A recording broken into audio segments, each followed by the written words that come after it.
Comme toute œuvre, l'arrivée de ce nouveau-né dans le vaste programme des émissions a pour mission de se faire une touche particulière. Rendre vivant et redonner du souffle aux questions nationales qui constituent un repère pour les générations actuelles et à venir. Telle est la vocation profonde de leur mission à domicile.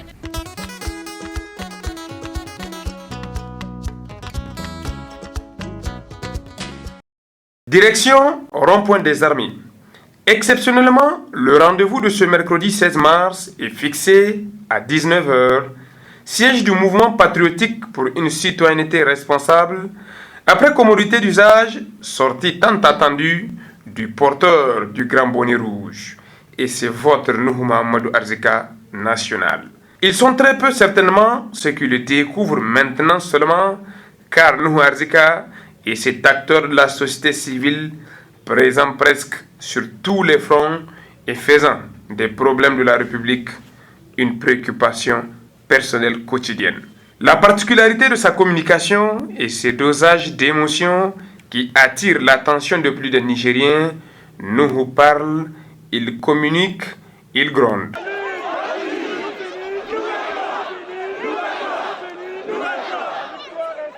Et souvent très fâché dans son rôle de contrôle citoyen.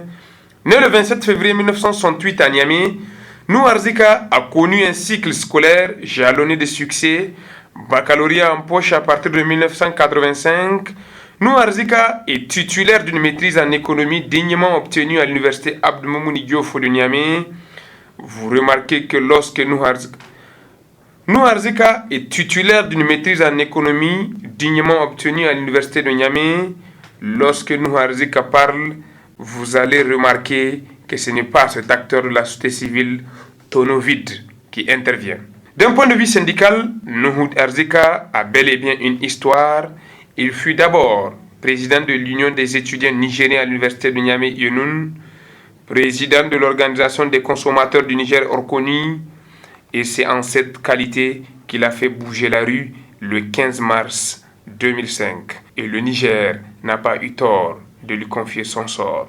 Président du mouvement patriotique pour une citoyenneté responsable, vous avez depuis 2015 El Haj Nuhu Mahamadou Arzika qui vient d'accomplir son pèlerinage en Terre Sainte. Grand défenseur des droits de l'homme et de la démocratie, bref, son palmarès doit être connu par les jeunes générations. Permettez-nous donc ce rappel, cette répétition, comme l'a si bien recommandé le Panthéon français, aux grands hommes, la patrie reconnaissante. Comprenez donc le sens de notre visite pour une seconde fois. Monsieur le Président, bonjour.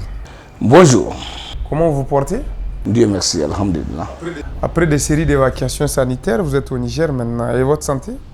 Non, Dieu merci, alhamdulillah. Alors, 15 mars, c'est la commémoration de la journée des consommateurs. 15 mars, pour les Nigériens, c'est aussi la lutte, le soulèvement populaire. C'était aussi la marche historique du 15 mars 2005 au Niger. Alors, aujourd'hui, qu'est-ce que vous retenez de cette journée? Je vous remercie. En effet, la journée du 15 mars, comme vous le savez, elle est porteuse ou chargée d'une double histoire pour nous. La première, c'est que, en tant qu'acteur du mouvement consumériste au Niger, parmi les premiers qui ont choisi de s'intéresser à cette activité de la défense des droits des consommateurs,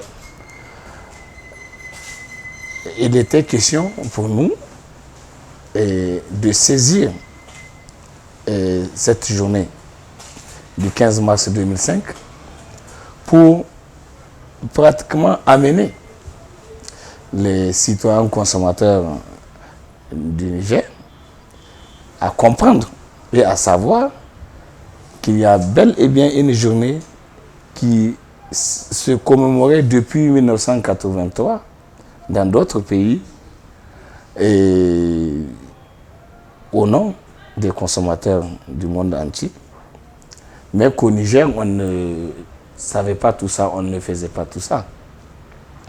Et lorsque l'occasion nous avait été donnée du du fait de la décision, comme vous le savez, des autorités de l'époque de la Ve République qui avaient décidé de faire une loi de finances rectificative à travers laquelle ils ont prévu d'instituer des nouvelles mesures fiscales, notamment la TVA sur les produits de première nécessité.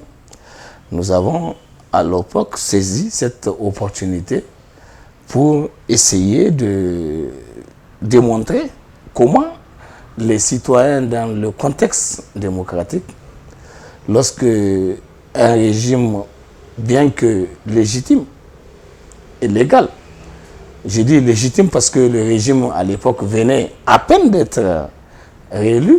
Le président de la République de l'époque, c'était le président Tanja Mamadou. Il a été élu le 4 décembre. Il a prêté serment le 22 décembre, et à l'époque 2004. Bon, et le 4 janvier, le gouvernement avait initié une loi sur une loi des finances rectificatives 2005 qui devait maintenant intégrer des nouvelles mesures qu'ils ont tues au moment de l'adoption de la loi des finances comptant pour 2005, mais qui cadre avec la période électorale. Donc nous avons trouvé que c'était pas sain. Monsieur le Président, à l'époque, vous avez quand même fait mobiliser plus de 150 000 personnes, des Nigériens qui sont sortis, qui étaient conscients de l'enjeu. Mais alors, d'aucuns faisaient une autre lecture que derrière vous, il y avait une même politique, que vous étiez foncièrement contre le gouvernement de Hamamadou. Oh non, non, c'était... Vous savez, dans ce pays, les gens ont la manie de vouloir accuser ou d'interpréter des choses qu'ils ignorent sur la base des ragots et des rumeurs. Nous, notre logique était toute simple. Nous sommes des acteurs qui avons choisi de sacrifier notre vie pour faire l'action société civile citoyenne. En 1995, lorsque nous avons décidé de prendre en main cette initiative de création de l'Organisation des consommateurs du Niger, nous avons décidé depuis lors de travailler petit à petit à amener les Nigériens à comprendre qu'est-ce que c'est que le mouvement consommateur et qu'est-ce qu'on peut faire avec. Nous avons donc fait tout ce travail durant tout ce temps, jusqu'en 2004, j'allais dire jusqu'en 2005. C'est vrai, à partir de 1999, et l'année où justement après l'assassinat du général Barré, avec le régime de la transition de Wanké qui était là. Donc nous avons toujours sous la bannière de la même organisation mené le combat citoyen et dans la même logique, dans le même sillage de l'action que nous avons entreprise, parce qu'il ne faut pas l'oublier, avec le régime de Barré, un processus avait été enclenché de l'élaboration de ce qu'on a appelé le PRE, le plan de redressement économique. Et dans ce plan-là, des propositions avaient été formulées qui devaient annoncer les couleurs d'une certaine amélioration de la situation en faveur des citoyens consommateurs. Bon, malheureusement, les circonstances n'ont pas permis à Barré de voir la fin de son processus et le décaissement des moyens qui devaient venir pour soutenir son action. Entre-temps, donc, il en était assassiné. Maintenant, nous avons trouvé que c'était totalement anormal, parce que dans nos textes, au niveau de l'Organisation des consommateurs du Niger, nous avons dit, notre travail, c'est de travailler à rendre possible qu'il y ait un cadre juridique qui soit favorable à la protection des consommateurs.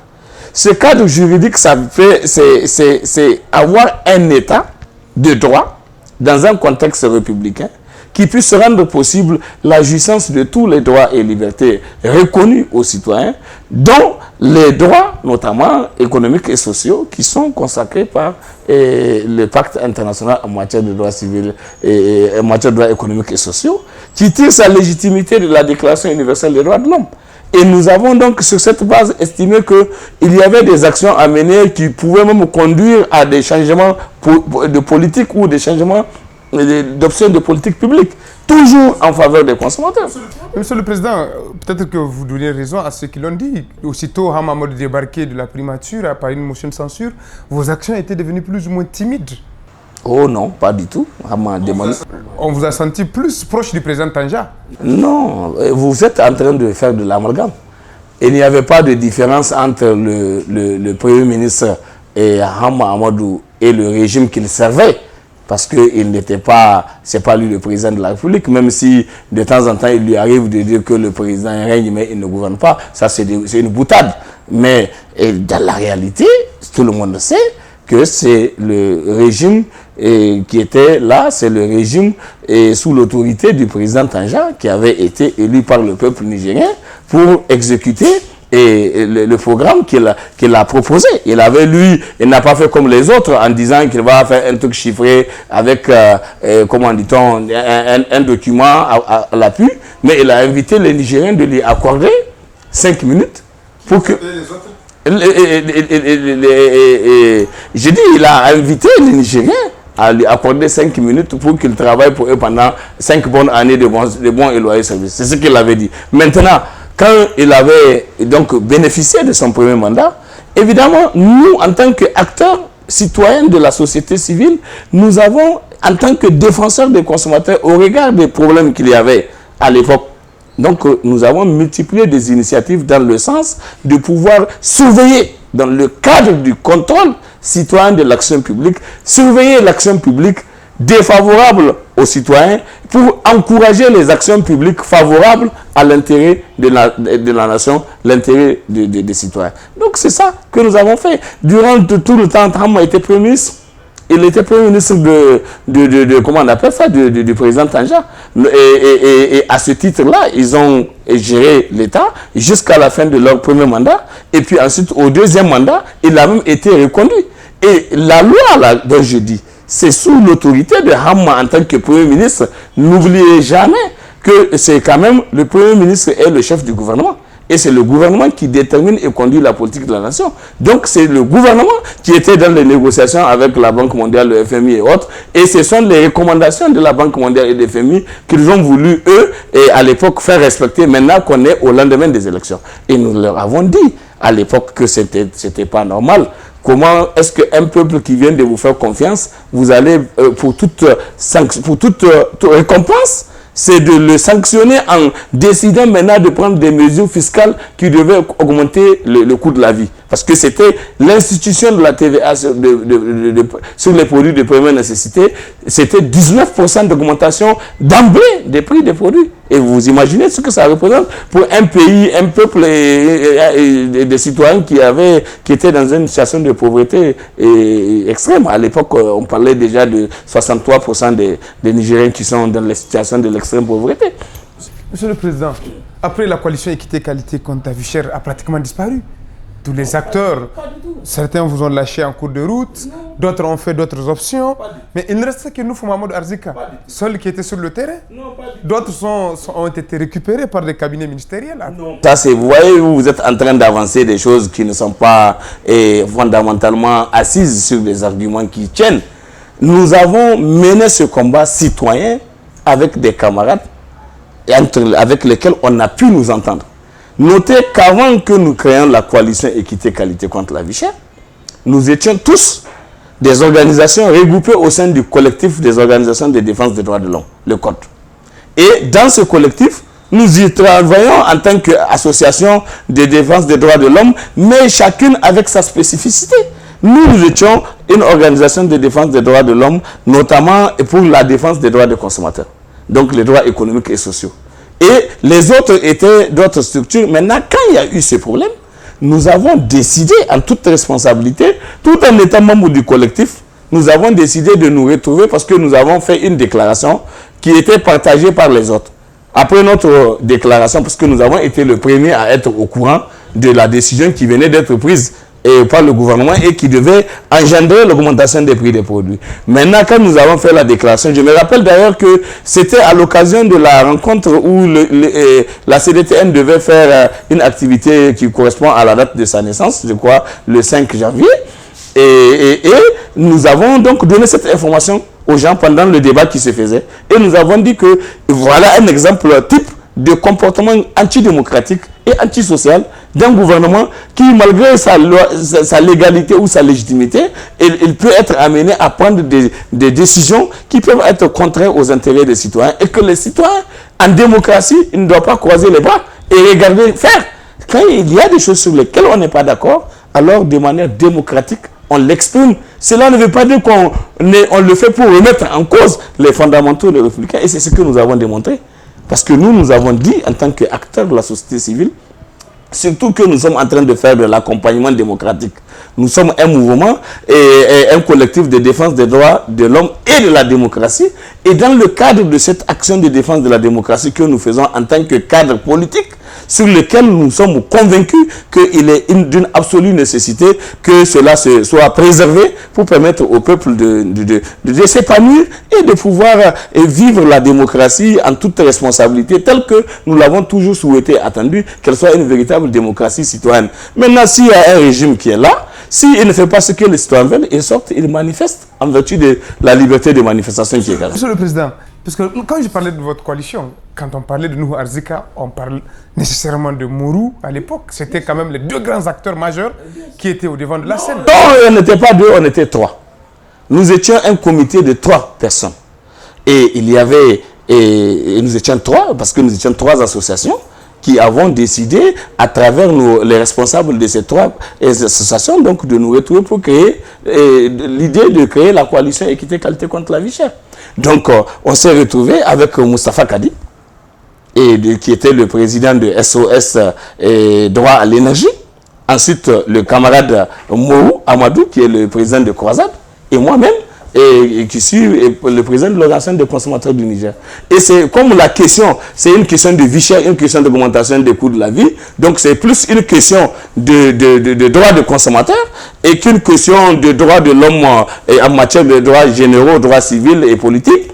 Et nous avons discuté ensemble et on s'est entendu à 3 que nous allons engager nos organisations dans le sens de la création de cette coalition pour qu'ensemble nous puissions travailler à faire reculer le gouvernement dans le sens de faire retirer cette loi qui avait été prise et qui devait instituer la TVA sur les produits. Monsieur le Président, est-ce que le rôle de l'acteur de la société civile doit aujourd'hui au Niger être considéré comme l'ascenseur pour n'importe qui de parvenir à ses fins personnelles? Qu'est-ce que vous appelez ascenseur? L'ascenseur, puisque aujourd'hui beaucoup passent nécessairement ou obligatoirement par cette porte pour devenir telle ou telle chose au Niger.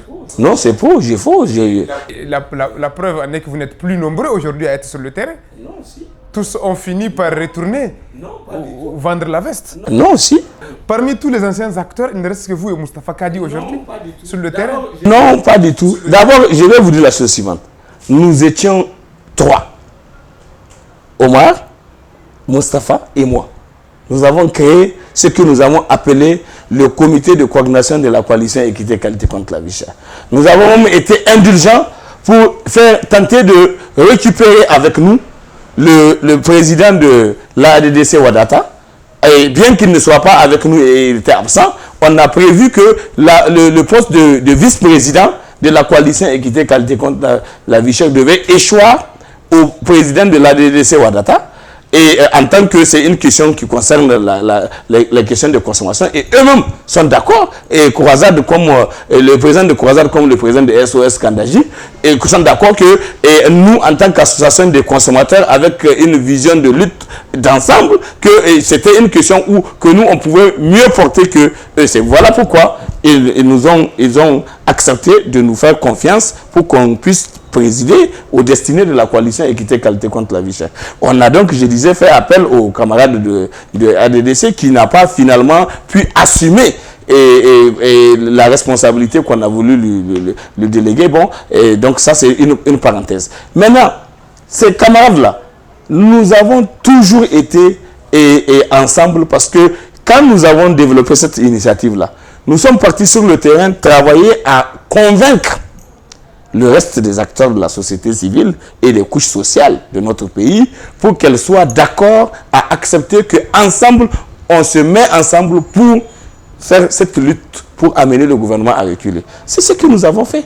On a pris du temps ensemble à aller vers les centrales. Monsieur le Président, ce n'est pas la réponse à ma question. C'est la réponse à votre question. C'est pour dire que, en fait, Omar, le Moro Amadou, il partage et nous partageons avec lui tout ce que nous avons fait de bien pour la coalition Équité Qualité contre la vie. Et Omar n'est pas un arriviste de l'action société civile. C'est un acteur de la société civile.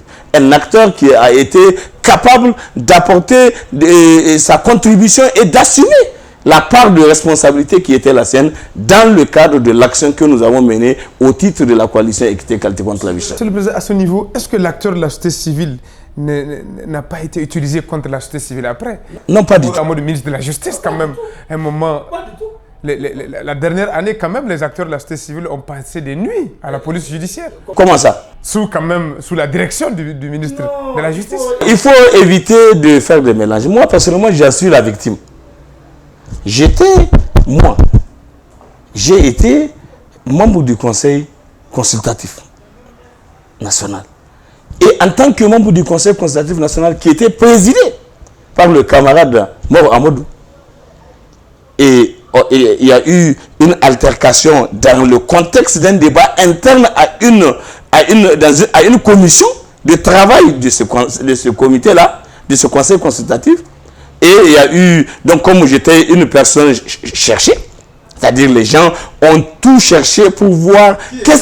Mais il y avait beaucoup de gens qui trouvaient que la personne de Nouveau Arzika les dérangeait et qui trouvaient qu'on les a pratiquement étouffés et que l'occasion qu'ils ont eu de voir que bon, il y a eu les soldats qui sont venus pour renverser le régime par la force. Donc, et pour eux, ça leur suffisait de croire que maintenant c'est le moment où on va essayer de pouvoir régler les comptes. Malheureusement, moi, il n'y a aucun compte que tu peux régler parce que je n'ai rien fait dans ma vie, je n'ai rien fait de reprochable que tu peux... Même dans les rapports humains entre les individus, à plus forte raison des rapports de vie nationale qui constituent la ligne de conduite de ma vie. Et que c'est une option que j'ai prise de vouloir vivre comme ça et d'opter pour ça. Et donc, quand nous avons été amenés à vivre cette situation, Moro était président du Conseil consultatif.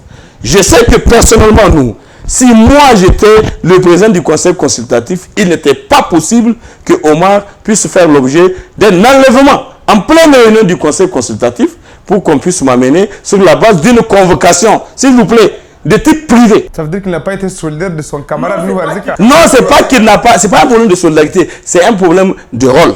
Moi et lui, c'est pas la même chose. Et moi et beaucoup de Nigériens ici, ce n'est pas la même chose. Ce que moi je peux prendre sur moi de faire et de faire, ils ne sont pas nombreux au Niger qui peuvent l'assumer et le faire faire. Vous avez vu quand on avait soutenu l'idée de faire la refondation, mais on a fait jusqu'au bout. Ils sont combien qui peuvent entreprendre une telle initiative, dire qu'on va faire quelque chose et on va jusqu'au bout. Et vous avez vu, on a été jusqu'au bout. On a été capable d'aller jusqu'au bout. On a changé la constitution telle que nous l'avons indiqué. Nous avons été jusqu'au bout. On a fait l'application de la nouvelle constitution qui a commencé à partir du 18 août 2009 et qui a survécu pendant les 6 mois, jour pour jour. 18 août, 18 février, c'est comme ça que les forces du mal regroupées au sein d'une partie de notre classe politique et surtout... Vous avez la nostalgie apparemment de la 6e République. Non, ce n'est pas de la nostalgie. Moi, je ne suis nostalgique de rien du tout. Mais j'ai des convictions et des principes. C'est ce quoi nous avons considéré que le peuple nigérien était dans une situation où il fallait, en ce moment, au regard du travail qu'on a fait, à la base, parce qu'on a fait un travail de 2005 à 2008 et qui nous a permis de comprendre qu'on pouvait être dans la position de changer pratiquement de paradigme d'analyse et d'approche pour qu'on puisse remettre notre pays sur des nouveaux auspices. C'est ça qui nous a amené à penser la refondation de la République. Et on ne peut faire la refondation qu'en changeant la constitution. Et lorsque les gens ont lancé leur idée de Tazarche à partir de Zander et plus tard ici à Niamey, et nous avons donc considéré que voilà une occasion qui peut être mise à profit pour que notre idée de la refondation de la République qui passe par le changement d'une nouvelle constitution et qu'on aille à la 6e République et que cette 6e République-là soit une République qui prend en charge toutes ces valeurs que nous voulons faire porter. Malheureusement, on n'a même pas pu réussir en tant que tel notre objectif parce que les conditions du faux débat qu'on a introduit, qui consistait à dire qu'on ne peut pas faire de référendum, on ne peut pas changer la constitution, et cela avait même eu l'assentiment de ceux qui ne devaient pas le faire, notamment les autorités judiciaires au niveau de la Cour constitutionnelle, qui ont accepté de prendre sur eux, de faire ce qu'ils ont pu faire, jusqu'à accepter de recevoir des requêtes des partis politiques dans des conditions que l'on sait. Le résultat est là. Dans tous les cas, ça c'est le passé. Mais l'histoire nous a enseigné, et elle nous enseigne encore, que ce que nous avons voulu, nous l'avons souhaité en toute responsabilité citoyenne, de l'intérêt uniquement du Niger et du peuple nigérien. Pas de notre intérêt ni de l'intérêt de quelqu'un. Monsieur le Président, les Nigériens aujourd'hui vous font le reproche que Nuhu Mahamadou Arzika a refusé toute participation dans des responsabilités officielles. Ministre, directeur général, c'est quelque part il reproche que c'est de l'égoïsme, que vous ne voulez pas partager votre savoir. Et d'aucuns disent qu'au lieu de faire du bruit, venez participer et faites vos preuves. C'est grave. Moi, je ne suis pas seulement quelqu'un qui fait du bruit. Moi, je suis un acteur. Je participe. J'ai participé à presque toutes les réunions importantes qui participent à la décision dans ce pays, dans plusieurs forats au niveau de ce pays. Tous les séminaires importants dans ce pays, nous avons pris part pour donner nos avis, nos points de vue et aider à faire avancer les gens. Ce que nous avons dit et que nous faisons qui est difficile, parce que nous, ce que nous faisons, nous le faisons. Nous le faisons de manière volontaire et bénévole. Et nous n'attendons pas des rémunérations ou nous n'attendons pas des bureaux feutrés ou comment on appelle ça, des voitures feutrées, et pour que nous puissions être récompensés. Nous avons opté pour servir notre peuple de cette manière, en essayant de voir comment, dans la souffrance, dans la douleur, dans l'effort, on peut être à mesure de servir son peuple sans les moyens que le peuple peut mettre à la disposition des gens. Aujourd'hui, l'action que nous menons est une action d'utilité publique. Elle est reconnue et connue de tout le monde. Mais ça ne nous a pas donné l'occasion de dire, bon, voilà, comme on fait comme ça, nous, on va aller revendiquer notre part pour ceci ou cela, comme font beaucoup de gens. Vous avez vu, les gens qui ont choisi de faire la politique. Eux, ils ont choisi de faire la politique. Quand tu choisis de faire la politique, tu passes par un parti politique et tu fais la conquête du pouvoir. Tu cherches à avoir une position de pouvoir avec les moyens du pouvoir et les moyens de la position du pouvoir pour chercher à agir. Nous avons décidé de servir notre peuple sans avoir recours à ça. Nous avons voulu servir notre peuple sur la base de nos efforts et de notre sacrifice personnel pour être capable de faire. Donc, vous voyez bien que si nous avons été capables de servir la nation, le peuple nigérien, comme on le fait, comme on l'a déjà fait aujourd'hui, parce que je vous le dis, et je ne fais pas de la publicité, mais je sais qu'au Niger, vous ne trouvez aucun être humain sur la terre du Niger qui vit ici, qui n'est pas en train de profiter de la sueur, des sacrifices et des efforts que nous avons faits dans le combat que nous avons entrepris et qui a abouti, qui a débouché sur des résultats qui sont aujourd'hui profitables à la majorité des Nigériens, à tous les Nigériens pour l'essentiel, chacun dans plusieurs secteurs. Il suffit que vous me dites qui vous êtes et dans quoi vous vivez. Je vais vous dire ce qu'on a déjà fait que vous ne savez pas dans ce secteur-là et qui vous facilite ce que vous êtes en train de vivre aujourd'hui. Donc, nous l'avons fait sans moyens de l'État. Nous l'avons fait sans salaire. Nous l'avons fait sans indemnité. Nous l'avons fait avec notre seule arme, c'est la conviction et la détermination que nous avons, qu'on doit pouvoir faire la preuve qu'on peut faire pour qu'on puisse comprendre c'est quoi l'action société civile.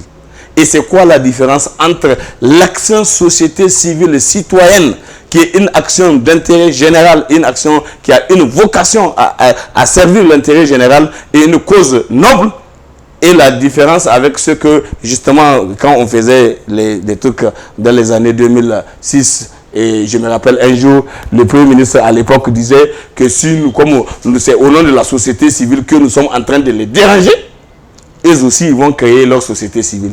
Pour que quand nous disons oui, ils disent non. Et quand nous disons non, ils disent oui. Et c'est ça qui a donné l'occasion de la naissance de toutes ces histoires de structures farfelues que vous voyez, où des acteurs qui s'improvisent, acteurs de la société civile, et qui veulent prendre la casquette de la société civile, mais qui ne peuvent pas porter. Ils ne peuvent pas la porter. Donc, je veux que vous fassiez la différence, M. Omar. Le fait d'être acteur de la société civile ne veut pas dire que vous n'êtes pas un citoyen. Tous les gens avec lesquels nous travaillons, ce sont des travailleurs. Ce sont des gens qui travaillent pour le compte de l'État. Il y a des enseignants, il y a des professeurs de l'université. D'aucuns font le reproche à nous, Arzika, qui ne travaillent pas. Ils disent que bon, peut-être pas vivre la souffrance qu'ils sont en train de vivre, que de se mettre dans une position de condamné. C'est terrible. Vous imaginez ce que représente le travail que nous faisons. Qu'est-ce que vous comprenez par travail? Qu'est-ce que vous entendez par travail? Vous considérez que le travail, c'est seulement quand vous faites un travail salarié où on vous paye de l'argent? Non, messieurs. Ce que nous faisons, c'est ça le vrai travail. Parce que c'est un travail que nous faisons de manière désintéressée et dans l'intérêt du public. Et nous le faisons, je vous ai dit, avec une option de sacrifice.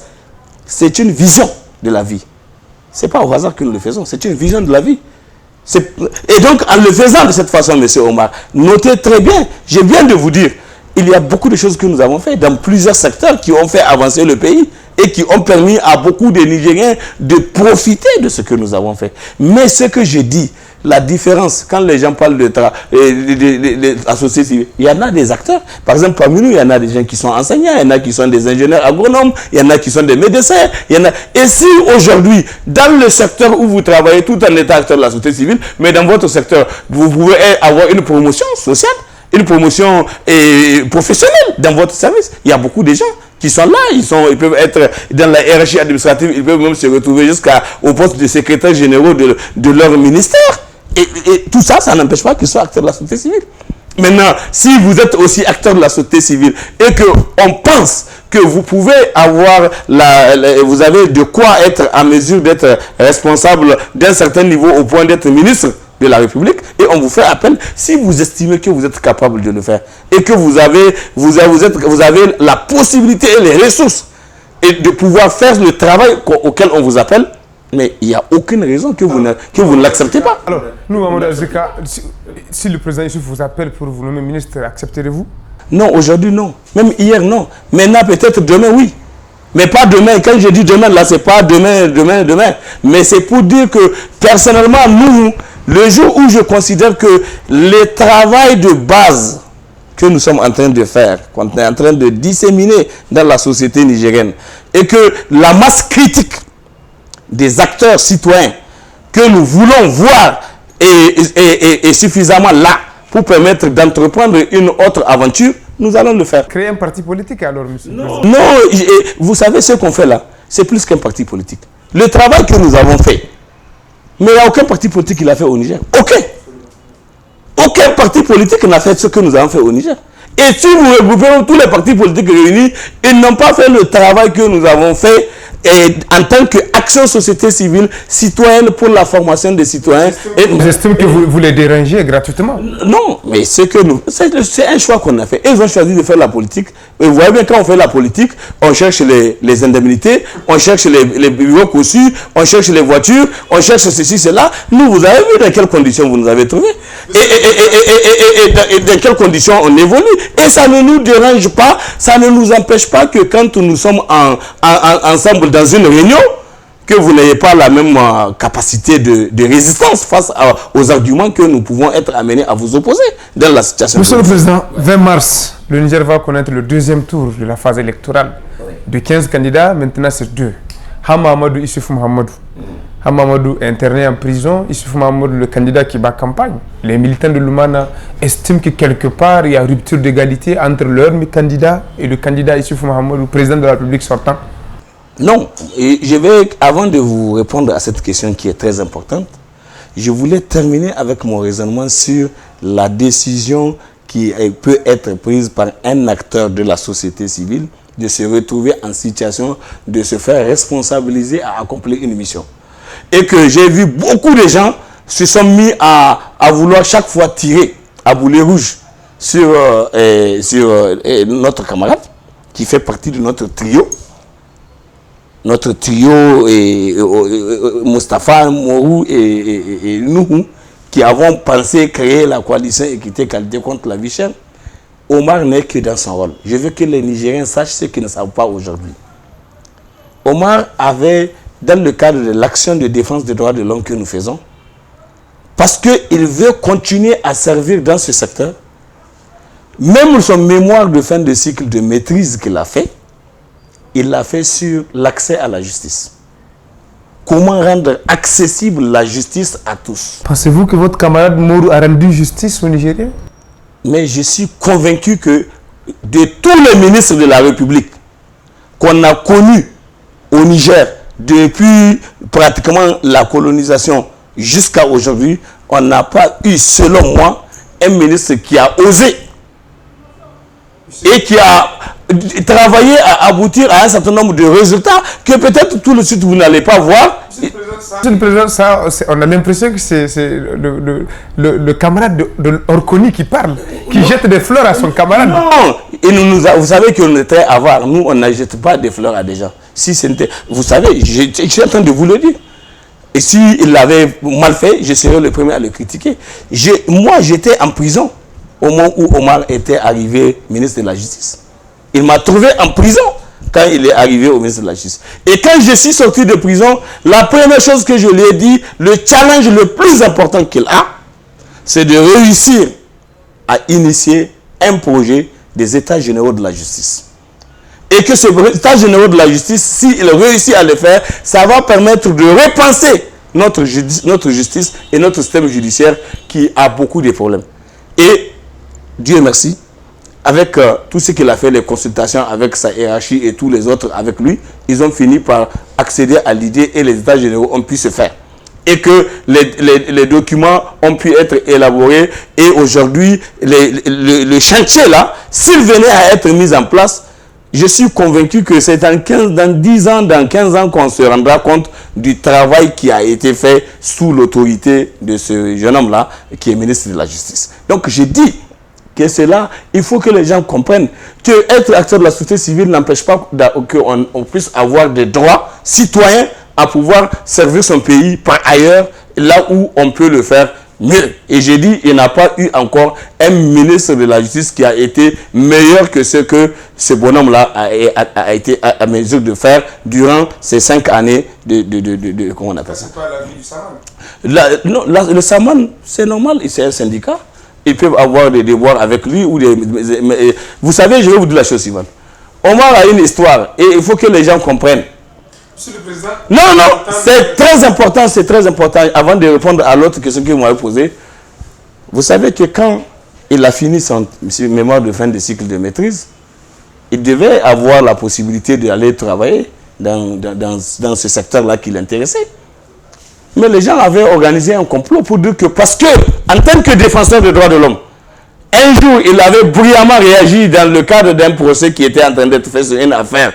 Et le juge là avait estimé qu'il lui avait manqué. Il avait tout de suite décidé de le poursuivre pour outrage à magistrat. Il a décidé sur place, illico presto, et il l'a condamné à 3 mois d'emprisonnement.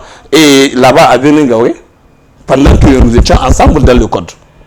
Et maintenant, à la suite de ça, quand Omar est venu, tout dossier qu'il prépare pour être avocat, pour être, je sais pas, magistrature, les gens se sont débrouillés pour essayer de l'étouffer et empêcher qu'il puisse être dans.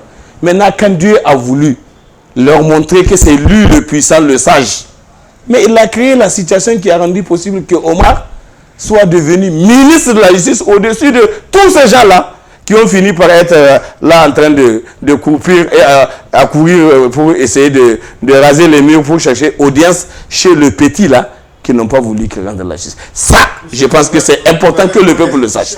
Donc ça, c'est important. Maintenant, pour la question que vous avez posée en ce qui concerne la situation politique actuelle dans laquelle nous sommes, qui est une situation préoccupante. Moi, je suis aujourd'hui en train de commémorer la journée mondiale des consommateurs. Je suis en train de réfléchir sur la préoccupation des consommateurs nigériens par rapport au drame et au désastre que nous vivons dans ce pays. En termes de cherté de la vie, en termes de pauvreté, en termes de misère crasse. Vous savez que j'ai séjourné à l'hôpital pendant près de 2 mois à l'hôpital. Et j'ai eu le temps d'apprécier notre système de santé. Au point où j'ai même déjà annoncé les couleurs que que je souhaiterais que le prochain ministre de la Santé soit celui-là qui va faire exactement comme Omar a fait à la justice pour qu'on puisse revoir le système de santé du Niger en faisant les états généraux du système de santé au Niger pour qu'on s'assure qu'on a pu repenser notre système de santé pour qu'il puisse être un véritable système de santé qui prenne en charge véritablement les problèmes de santé des populations. Moi, ce qui m'intéresse, ce n'est pas X ou Y. C'est qu'est-ce que quelqu'un va faire avec le pouvoir qu'il cherche pour être la solution aux problèmes de mon peuple, du peuple nigérien, et pour que nous ayons une réponse souhaitée et attendue de ces autorités qui seront là. Donc, ces gens-là, je les connais. J'ai vu Hama quand il était ministre et quand il était Premier ministre. Je l'ai vu et quand ils sont arrivés au pouvoir ensemble avec Issoufou. Comment ils ont démarré. Il était à l'Assemblée comme président de l'Assemblée. J'ai vu comment ils ont géré au niveau de l'Assemblée. J'ai vu comment ils ont géré ensemble avec Issoufou. C'est bien avec lui comme président de l'Assemblée et avec un ministre de son propre parti qu'il y a eu pendant les 2 ou 3 premières années, qu'il y a eu, et même la situation qui a conduit à des pénuries, s'il vous plaît, de vaccins, de BCG. Parce que les gens sont là dans les micmacs. C'était un ministre de l'Oumana. Mais qui était ministre, le premier ministre de la Santé? Avant celui, jusqu'à présent d'ailleurs, c'est jusqu'à ce qu'il y ait eu le déboire à cause des histoires de coquilles vides, coquilles pleines ou vides, et c'était toujours la même chose. Mais c'est pas ça que je veux dire. Ce que je veux... Monsieur le Président, aujourd'hui, ils sont dans une dynamique de COPA. Ce que je veux préciser, et ce que je veux préciser à ce niveau, c'est pour dire que j'ai connu le régime de Tanja avec Hamma comme Premier ministre. J'ai connu le régime de Tanja avec Seyni comme Premier ministre. J'ai connu maintenant le régime de Issoufou en alliance avec Loumana, et donc de comment on appelle ça, et de Hamma. Et j'ai connu le régime de Issoufou sans Loumana. Et donc j'ai vu qu'est-ce que devait pouvoir faire. J'ai vu aujourd'hui parmi les premières promesses qu'Issou a faites, contrairement à tout ce que les gens sont en train de raconter. Vous croyez que moi je suis en train de regarder le régime en regardant les problèmes de on a fait tel mur, on a fait telle route? Non. Moi je regarde le régime parce que le président de la République a fait la promesse qu'il va veiller à assurer la bonne gouvernance démocratique et éthique de notre pays. Il va veiller à ce qu'il y ait des institutions fortes dans notre pays et qu'il y ait des institutions stables. Malheureusement, ce n'était pas le cas. On a vu que sur ce chantier, quoi qu'ils disent, ils ont pu mettre en place les institutions, mais faudra-t-il encore vérifier qu'est-ce que ces institutions-là, concrètement sur le terrain, ont été en mesure de faire? Comment elles ont été capables d'assumer le devoir de leur charge, conformément à la Constitution et aux lois et règlements qui les organisent et qui les créent? Vous avez bien vu qu'ils ont fait la promesse qu'ils vont lutter contre l'économie criminelle. Ils vont lutter contre la corruption. Ils vont lutter comment on appelle ça? Ils vont lutter contre la corruption. Ils vont lutter contre le détournement fiscal en faveur du monopole fiscal de l'État. C'est ça les éléments de bonne gouvernance. Ce n'est pas les histoires de bâtiments qu'on peut faire aujourd'hui. Au lieu de le faire à 10 millions, on le fait à 50 millions. Ou on fait une route à 20 millions, on la valide à 50 millions. Ou un échangeur à 10 millions, on dit qu'on l'a fait à 20 millions. À 20 milliards, pardon. Hein? Mais donc, vous croyez que c'est ça qui va, moi, me convaincre que c'est... Non. C'est pour ça que j'ai dit à une occasion, à un débat d'un entretien de ce genre, que quand elle m'a demandé quel est mon point de vue par rapport à tout ça, j'ai dit pour ma part, je considère que nous sommes devant une situation entre la peste et le choléra, et que le peuple nigérien, s'il n'a que ce choix, alors il est déjà un peuple malade. C'est un pays malade qui va seulement gérer sa maladie le temps de finir de sa belle mort. Et sauf si, par chance, il y aura une prise de conscience, un sursaut de prise de conscience qui fera que les acteurs vont développer de nouvelles dynamiques pour pouvoir apporter des changements dans leur propre mauvaise manière de faire pour une dynamique nouvelle. Peut-être qu'en ce moment, on verra que la lutte contre l'impunité va se faire véritablement et que les gens qui ont été capables de poser des actes aussi graves que gravissimes que les gens ont posés durant cette période. Vous savez, on peut tolérer les gens du MNSD. On peut tolérer les gens du régime de, comment ils appellent, le régime de RDA.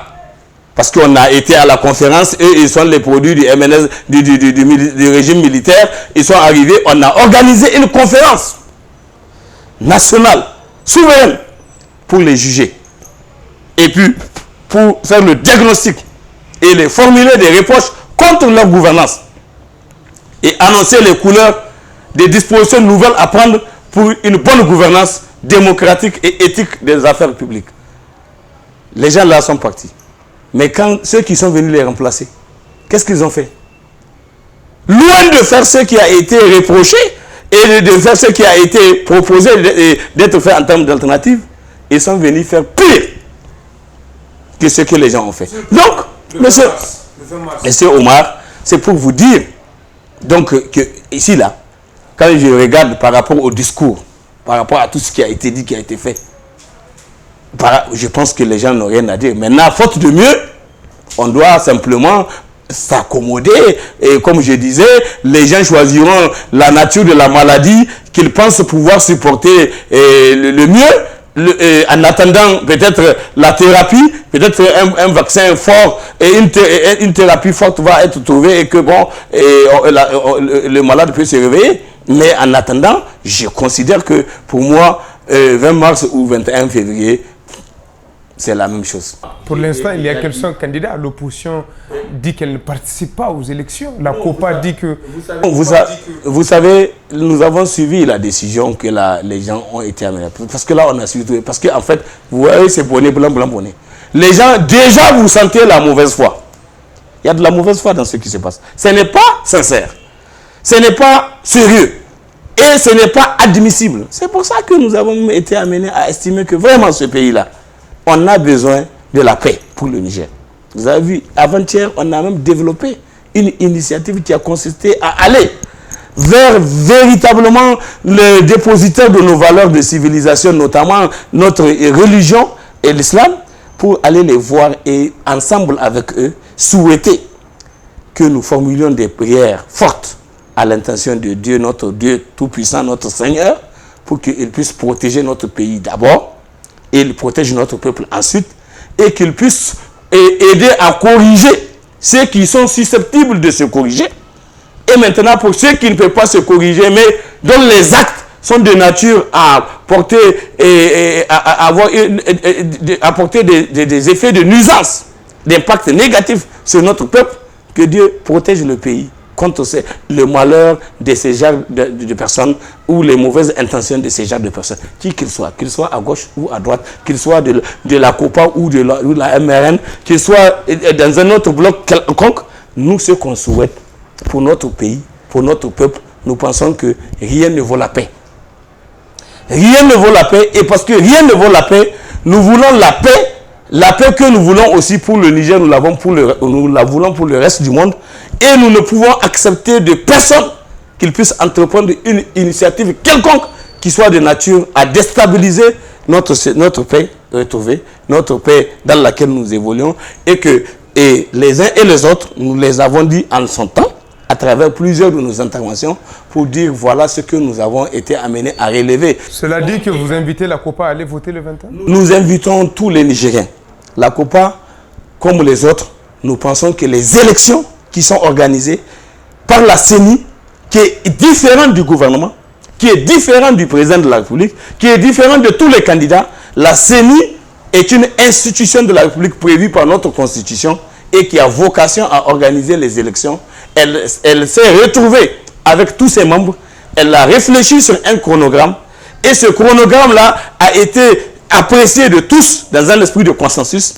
Et sur la base de ce chronogramme, on a démarré les processus électoraux pour les élections du premier tour le 21 février. Et au cas où il y a une hypothèse de deuxième tour le 20 mars, je considère que aucun comportement de mauvaise foi ne peut nous amener à accepter, nous, de nous laisser convaincre que ces genres de petits comportements qui consistent tout simplement à faire du dilettantisme, histoire de chercher à faire du blocage, parce qu'il y en a qui rêvent que s'il y a blocage et qu'on n'a pas pu faire des élections à temps et qu'on n'a pas le président nouvellement élu, comment on appelle ça, au soir du 1er avril, qui est le jour de la fin du mandat du président, que ça va donner lieu à autre chose. Je considère que ça veut dire qu'ils ne sont pas au courant.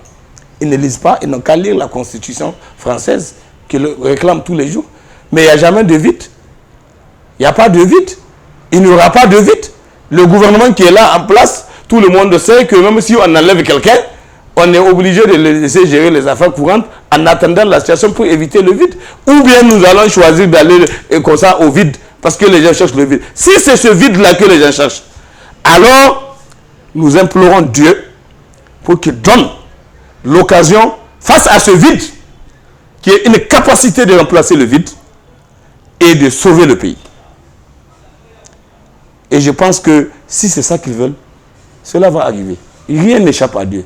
Rien n'est au-dessus de la capacité de Dieu. Nous faisons les appels à l'apaisement. Nous les appels aussi aux dispositions les plus sérieuses à prendre quand il le faut, parce qu'on ne peut pas accepter que le pays soit laissé dans l'abîme, dans le désordre, dans une chélie qui ne dit pas son nom, parce que tout simplement, il y a quelques personnes qui ont des intérêts personnels à défendre, que Issou soit président ou qu'Amo soit président, mais on n'a que foutre. Ce qui intéresse, c'est pour le Nigérien, le Niger et son peuple. C'est ça qui intéresse les Nigériens. Un régime, un gouvernement qui soit capable de pouvoir prendre en charge les vrais problèmes de la nation, les vraies aspirations. Je viens de vous dire, par rapport à tout ce qu'on a, moi, je n'ai aucun rêve à faire aujourd'hui par rapport à ce que j'ai devant moi. Aucun rêve. Personne d'entre eux ne me fait rêver. Ça, je l'ai déjà dit.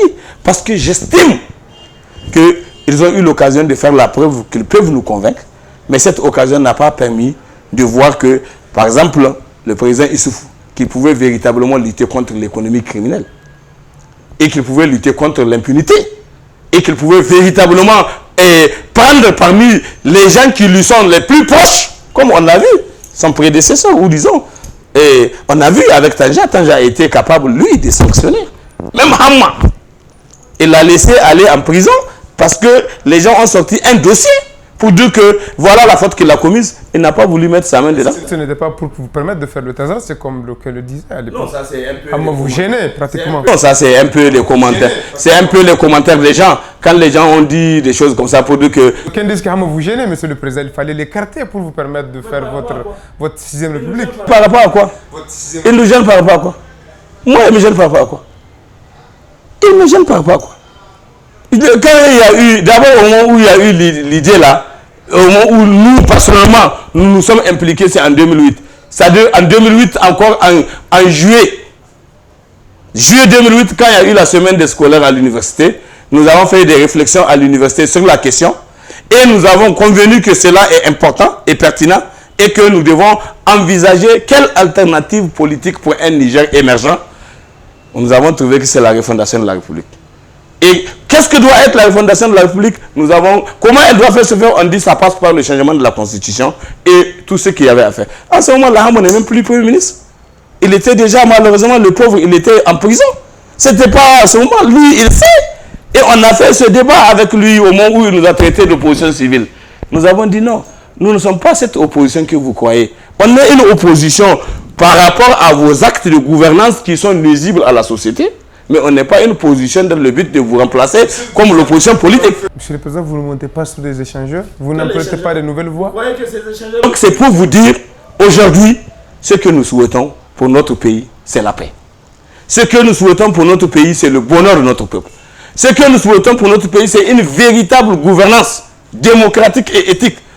Et qui puisse être une gouvernance au service du peuple, au service du développement national. Pas une gouvernance au service de certains ringards qui peuvent s'organiser aujourd'hui pour racketter le peu de ressources que le pays a. Vous avez entendu le président Issou a dit qu'ils ont pu mobiliser 5 800 milliards. C'est ça qu'ils ont utilisé. Moi, je veux bien qu'on nous fasse le dessin pour nous montrer où est-ce qu'on a utilisé 5 800 milliards au Niger et qui ont été effectivement investis au Niger de manière efficiente.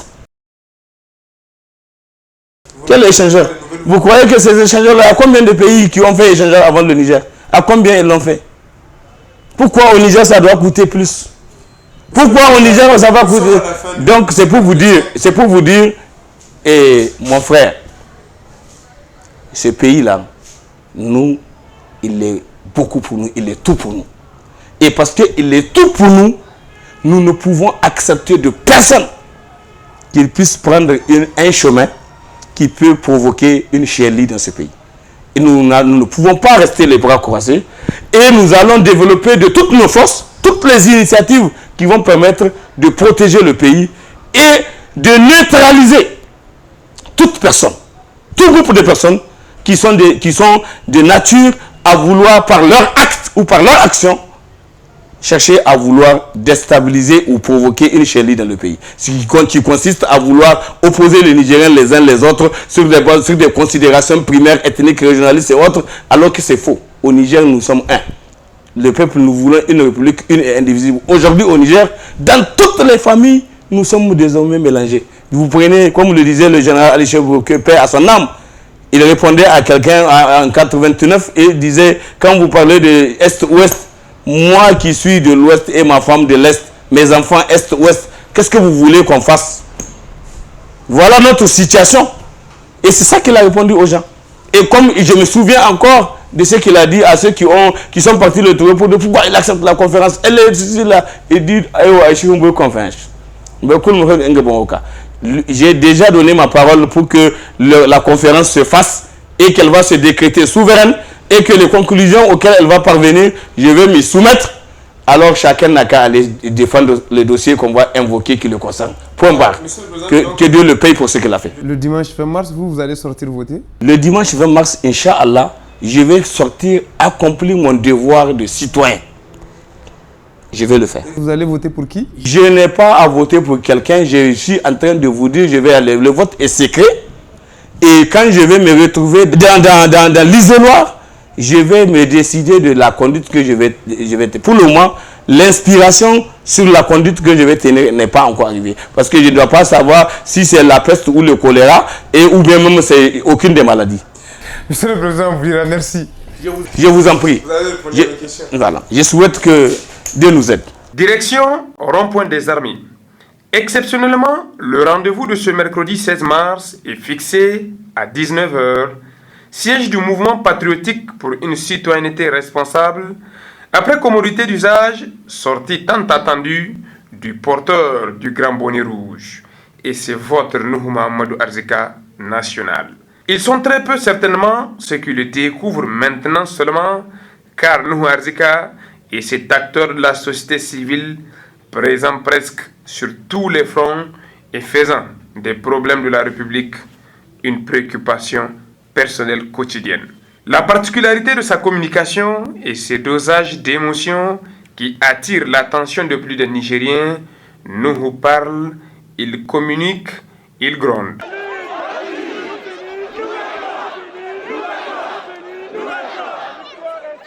Et souvent très fâché dans son rôle de contrôle citoyen.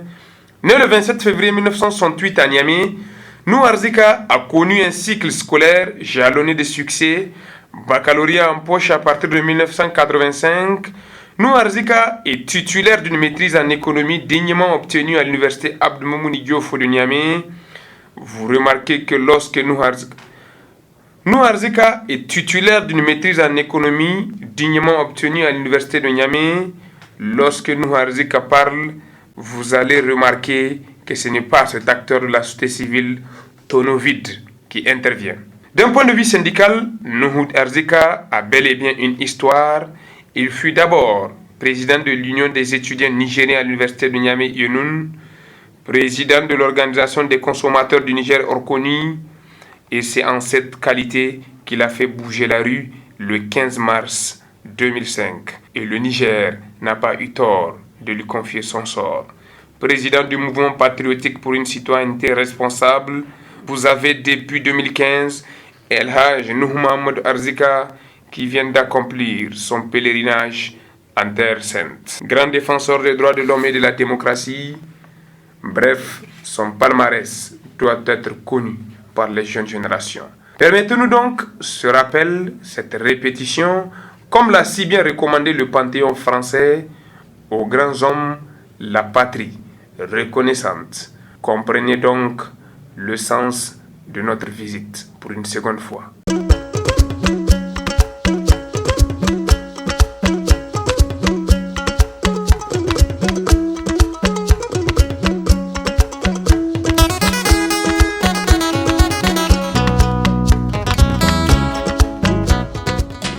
Comme toute œuvre, l'arrivée de ce nouveau-né dans le vaste programme des émissions a pour mission de se faire une touche particulière. Rendre vivant et redonner du souffle aux questions nationales qui constituent un repère pour les générations actuelles et à venir.